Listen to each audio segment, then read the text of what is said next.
हिकिड़े चौधरीअ जी बारात में हिकिड़े चौधरीअ जी ॼञ में हिकिड़ो मीरासी शामिल थियो।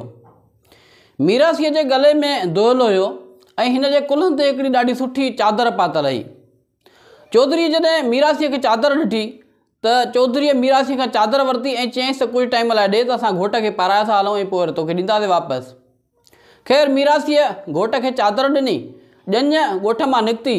जॾहिं ॼञ कुझु अॻिते हली त कंहिं माण्हू पुछो त वाह, एतिरी शानदार ॼञ कंहिंजी आहे?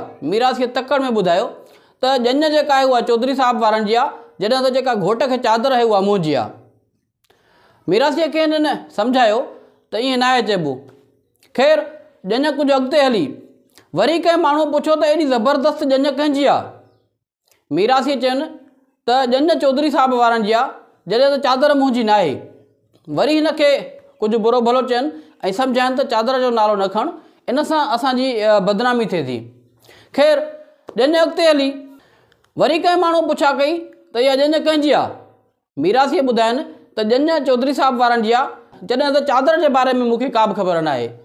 हिकु दफ़ो ॿीहर कुझु थफा थुपी थी मीरासीअ ते त तूं बार बार चादर जो ज़िक्र छो थो करीं?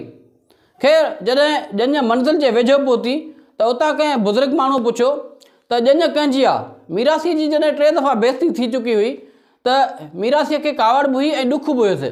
गुस्से वारे अंदाज़ में उन माण्हूअ खे चयईं त मुंहिंजो वास्तो न ॼञ सां आहे ऐं न वरी चादर सां।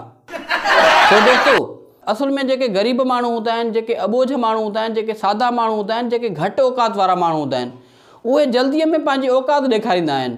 उहो जीअं असां वटि हिकिड़ो पहाको मशहूरु आहे न, त कुएं खे हरीण हथाई त उहो पंसारी पियो सॾाए।